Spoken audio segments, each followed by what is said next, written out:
첫 번째 주제 스리랑카입니다. 스리랑카. 여러분. 스리랑카가 도대체 우리랑 무슨 상관이냐? 네. 그런 말씀하실 분들이 네. 있는데 아닙니다. 저희가 스리랑카. 그랬죠. 예, 스리랑카 중요합니다. 가 우리랑 무슨 상관이 있느뇨? 스리랑카가 그런 뉴스 기사가 있었어요. 종이가 없어가지고 국가 네. 시험을 못 보고 그리고 기본적인 석유 뭐 이런 것들이 없어가지고 국가 네. 운영이 안 된다. 뭐 그런 기사가 막 나오더니 결국에는 외환위기에 이르는 IMF 구제금융 신청 뭐 이런 것까지 막 나오고 있습니다. 이게 왜 우리나라랑 상관이 있냐? 우리나라가 IMF 그때 IMF 와가지고 우리가 막 금모으기 운동하고 했잖아요. 예. 그때 뭐 난리 났었죠. 대기업들 줄도산하고 예. 그리고 아버지들 다 이 퇴직 처리 다 돼가지고 뭐 산에 아침에 뭐 잘렸다는 얘기도 못 하고 저기 막 산으로 출근하시고 막 그런 분들 엄청 많아 뉴스 나오고 막 가슴 아픈 그랬었습니다. 이야기죠. 벌써 25년 전 이야기입니다. 그 IMF가 우리나라에 온 그 시초 그 시발점이 무엇이었는지 아십니까? 뭐죠? 태국이었습니다. 태국. 그런 외환위기가 오면서 네. 땅땅땅땅 터지면서 아하. 그 동남아시아권 그리고 대한민국까지 쫙 이제 이어져서 우리나라에까지 금융위기가 왔던 거예요. 아, 한국이 IMF 오기 전에? 그렇죠. 그 직전에. 그래서 아시아 보시면 금융위기. 아시아 금융위기. 예. 1997년 태국의 고정환율제 포기로 인한 동남아의 통화 위기가 동부아시아를 거쳐 세계 경제에 불안을 가져 일련의 금융위기 사태. 그래서 그 첫 번째로 거론된 대한민국. 엄청났죠. 네. 태국에서 시작했어요. 근데 우리나라 그렇게 거기까지 온 겁니다. 아하. 비슷한 상황이 네. 지금 앞 페이지로 다시 딱 넘어가 보시면 네. 조선일보 보면 스리랑카, 파키스탄, 아르헨티나 부도 위기 이렇게 나오면서 스리랑카가 이제 직격탄 맞아가지고 지금 엄청난 위기가 나왔고 이게 우리나라뿐만 아니라 이런 게 막 줄도산 되면은 네. 다른 이제 선진국들에게도 이 여파가 갑니다. 막 이제 주식이 막 폭락하고 이런 게 온다고 경제학자들은 예. 그렇게 막 우려의 이야기들을 또 하기도 하죠. 어. 근데 우리가 그런 경제적인 타격을 입는 것뿐만이 아니라 우리는 네. 또 신앙인 아니겠습니까? 맞습니다. 그러니까 이 스리랑카에 예. 또 민족들이 있고 거기에 기독교인들도 있고 믿지 않는 자들도 있으니 네. 우리가 이들을 생각하고 기도해야 될 거 아닙니까? 그렇죠. 그래서 오늘 요거 한번 다뤄보면 좋겠다. 네. 가져와 봤습니다. 스리랑카는 불교 도시 아닌가요? 예, 불교가 대부분인데요. 스리랑카가 어디에 있는 나라냐? 그 네. 다음 페이지 한번 예. 보시면은 인도가 있으면 예. 이 인도 밑에 스리랑카, 어허. 예, 인도의 눈물방울 같이 생겼다. 뭐 이런 그러네. 얘기도 나오는데요. 이 이 스리랑카는 그렇게 잘 사는 나라는 아닌데 예. 특이점이 종교가 다양한 종교가 있어요. 예. 보시면 불교도 있고 힌두교, 이슬람, 기독교 다 있습니다. 네. 불교가 대부분이긴 한데 예. 그리고 민족도 여러 민족이 다 섞여 있어요. 네. 그러다 보니까 어떤 일이 일어나냐? 예. 이 종교 간 갈등, 민족 간의 갈등 네. 이런 것들이 또 많이 있죠. 아하. 예. 그래서 역대 최악 경제난 그래 민심 폭발한 스리랑카 왜 이렇게 이런 국가 부도 위기가 나왔냐? 첫 번째 이유 라자팍사 가문. 이 가문에 보면 웃긴 게 대통령이 있으면은 네. 그 동생 네. 그 무슨 조카 이런 사람들이 장관이고 총리고 이런 걸 다 해먹은 거예요. 가족끼리 다 해먹는 거예요? 가족끼리 다 해먹는 거야. 그러니까 부정부패가 또 있고 그런 합리적인 의사결정이 제대로 되지 못한 거죠. 그러니까 이런 것들을 제대로 국민들이 판단을 내리고 이렇게 제대로 하지 못하니까 가족끼리 이제 다 해먹은 겁니다. 두 번째 이유. 여러 가지 종교가 있으면서 2019년도에 그 테러가 있었어요. 이슬람 IS 테러가 여기에 있는 기독교 교회에 부활절 날에 혹시 기억나십니까? 그때 부활절 날에 폭탄 테러가 있어가지고 막 죽고 그랬거든요. 그러니까 IS가 이제 미국에 의해서 저 중동 땅에 막 못하니까 외국인 기독교를 이제 공격해서 이슈화를 시키겠다. 그러다 보니까 외국인이 많이 있는 기독교 어디가 괜찮을까? 스리랑카에 괜찮겠다. 그래서 여기 교회를 이제 타격을 한 거죠. 그러면서 종교 갈등이 일어난 겁니다. 네. 근데 그게 있기 전에 이미 힌두교와 뭐 불교 사이에도 막 이런 내전도 있고 막 종교 간의 전쟁과 이런 것들이 많이 있었죠. 근데 문제는 그 교회의 그 이슬람 폭격 이후로 관광객이 급감합니다. 아하. 근데 이 나라가 관광으로 엄청나게 먹고 사는 나라였거든요. 그런데 이 테러가 나니까 어떻습니까? 기독교인 외국인들이 여기 이제 안 가려고 하죠. 위험하다 네. 싶으니까. 네. 그러니까 이제 경제난이 확 오고 네. 그 경제난이 오니까 외채를 갚을 수 없고 음. 그러다 보니까 여러 가지 문제가 이제 점점 생기다가 국가 부도 위기까지 아하. 여러 가지가 종합적으로 일어났습니다. 안타깝습니다. 다음 네. 페이지 한번 보실까요? 그래서 이게 이제 방금 전에 제가 말씀드린 스리랑카 또 15명 자폭, 민족 종교 갈등 막. 그런데 그 밑에 하나 제가 딱 넣어놓은 게 우리나라도 외국인 체류자가 2020년에 250만 명 돌파. 그래서 위에 보십시오. 기독교 인구가 7.5%죠. 지금 스리랑카에. 기독교가 소수인데 거기는 우리나라는 이제 새로운 외국인들 그런 사람들이 점점 늘어나고 있는 거예요. 그래서 우리는 여기에 대해서 좀 생각할 볼 필요가 있는 겁니다. 외국인과 다른 이슬람권의 인구가 우리나라도 증가될 수밖에 없어요. 그러면 그때 교회는 어떤 역할을 해야 될까? 우리가 생각해 볼 필요가 있습니다. 그렇군요. 그걸 잘 하지 않으면 이렇게 갈등 나고 내전 나고 뭐 이렇게 테러 나고 이런 게 있는 거죠. 어떻게 생각하십니까? 야, 참 이게 쉬운 문제는 아닌데 또 이 나라랑 우리나라랑 이제 배경이 또 상황이 같은 상황은 아니라서 걱정은 되는 뭐 반면은 또 한면으로는 우리나라는 조금 환경이 다르지 않을까 이제 그런 생각도 들고요. 여기는 거의 뭐 아주 오래된 대승불교, 소승불교 할 때 스리랑카는 아주 정통불교거든요.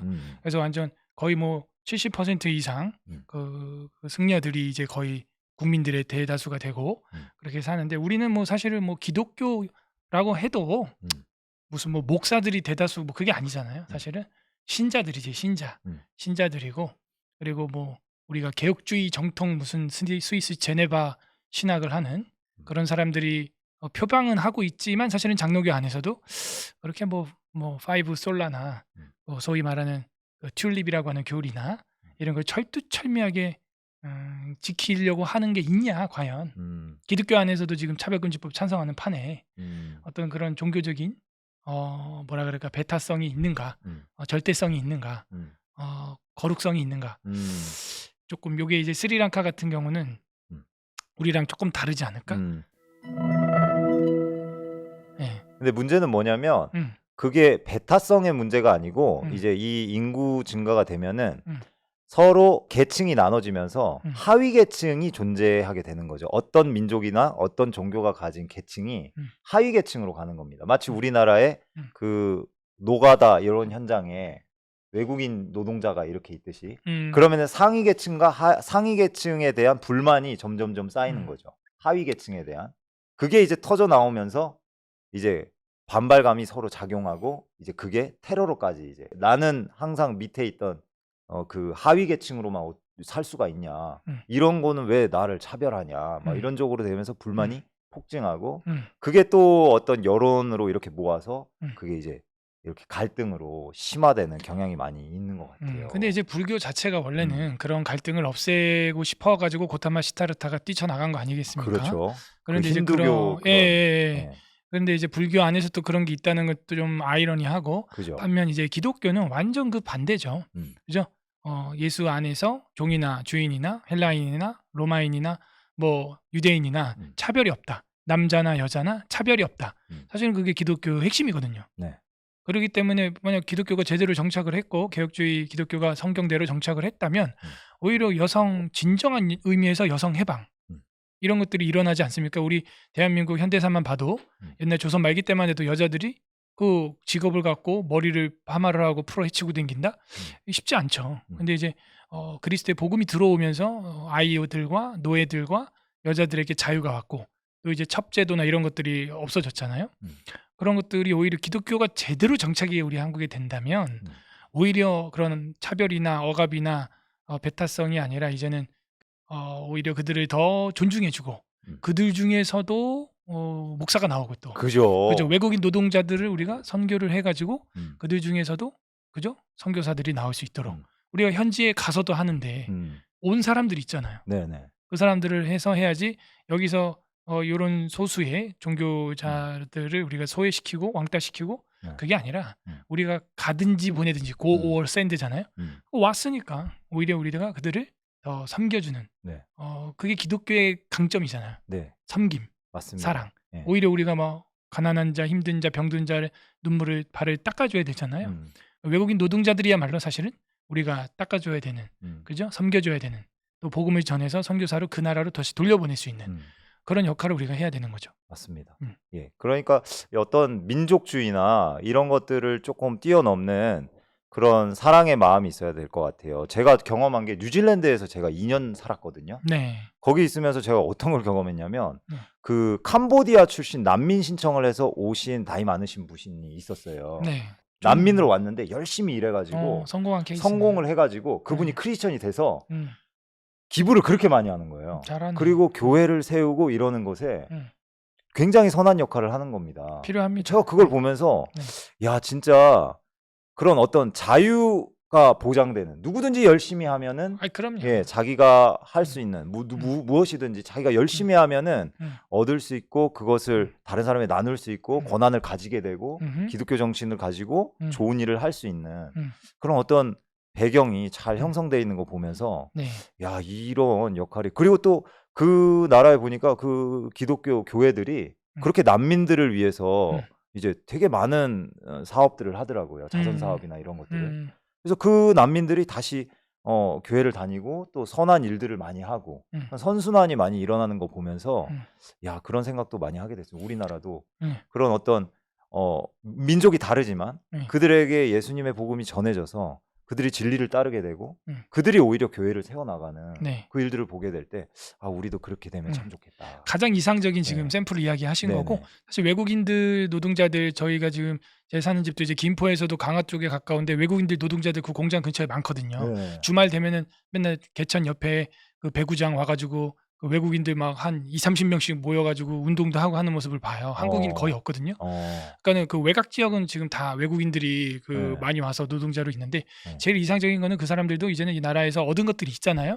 뭐 경제적인 것이든 뭐 문화적인 것이든 좋은 것들을 이제 얻었다면은 이제 이 대한민국 안에서 자기들도 뭔가 헌신하는 그죠. 대한민국 안에서 뭔가 이제 벌어서 가져가서 고국으로만 보내는 게 아니라 물론 그것도 해야겠지만 그 목적으로 왔겠지만 대한민국 안에서 자기들도 일원으로서 동참하는 그런 사랑하는 마음을 이 국가에 대해서 그걸 가지고 있고 그런 어느 정도 또 부의 위치에도 올라갔을 때 오히려 자기가 뭐 이런 스리랑카 사람이고 뭐 어디 뭐 말라위에서 왔든 어디서 왔든지 오히려 자기가 자본주의 사회에 와가지고 자유민주주의에서 성공한 케이스로서 대한민국 안에서 자기의 힘을 또 재력을 이렇게 하나의 사랑의 씨앗으로 뿌린다면은 그 사람도 좋은 뉴스거리가 될 거 아닙니까? 그죠? 그러면은 우리나라 사람들도 이제 외국인에 대한 어떤 편견 그리고 어떤 아파르트 헤이트 이런 것들이 무너지겠죠. 제일 문제는 우리나라든 미국이든 어디든지 간에 인종차별이 어디든 있단 말이에요. 그러니까 이런 거를 벽을 허물려면 그 외국인 노동자분들도 본인들도 이 나라에서 그런 것들을 좀 보여줘야 된다는 거죠. 그래야 한국인들의 그 편견을 깨트릴 수가 있는 거예요. 저 사람들 그냥 돈만 벌러 오는 사람 그게 아니라 오히려 자기들이 돈을 잘 벌어서 오히려 대한민국 안에다가 그 재정을 심고 뿌리고 하는 걸 보여주면은 고용해주고 오히려 그러면 이제 서로 우리가 같이 협력해야 되는 동역자구나 이런 인식을 우리 한국 사람들도 갖게 되면서 외국인이라고 무시하거나 이제 이런 게 없어지게 되겠죠. 그래서 이렇게 이제 여기서도 보면은 자폭하고 이러는 분들이나 차별금지법 막 거기서 점거 농성하시는 분들의 그쪽의 이야기를 제가 이렇게 살펴보니까 뭐냐면 극심한 차별과 자기 부당함을 이제 받고 쌓이고 그게 쌓여가지고 이제 그게 달한 거죠.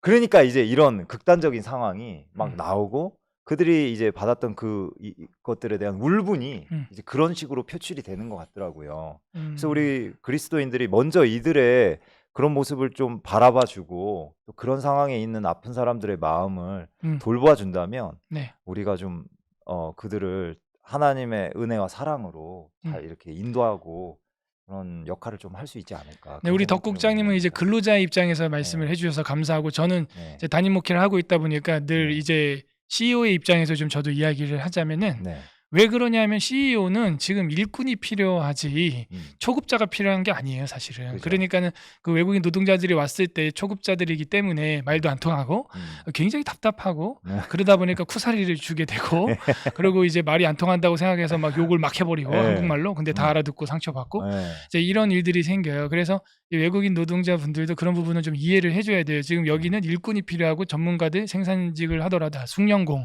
이런 사람들이 필요하거든요. CEO 입장에서 월급 따박따박 계속 나가고 지금 최저 시급도 지금 안 그래도 올라간 판에 그죠. 굉장히 어렵거든요. 그러니까는 서로 간에 그 이해관계가 있는데 그 이해관계를 좀 서로 좀 저분은 저래서 지금 상황이 이렇구나. 우리 지금 근로자는 지금 상황이 이렇구나. 서로 그걸 서로 이해해주는 한 발씩 한 발씩 양보하는 그런 문화가 근로 현장에 있지 않으면 쉽지 않다. 그래서 그 근로 현장도 전 성경적으로 룻기에 보게 되면은 그 룻이 이제 아버지 시아버지랑 남편 다 잃어버리고 나서 그 베들레헴에 왔을 때 이제 이삭 주스로 돌아다니잖아요. 그때 이제 우연이라고 돼 있지만 우연이 아니죠. 네. 보아스의 밭에 머무르게 되지 않습니까? 그때 보아스가 오랜만에 그 밭에 이제 감독하러 왔더니 그 보아스 밭에서 농사를 하고 있는 일꾼들이 그 보아스를 보고 주께서 당신에게 복 주시기를 원하나이다. 이러니까 이제 그 보아스도 그렇게 일꾼들에게 인사를 그렇게 하거든요.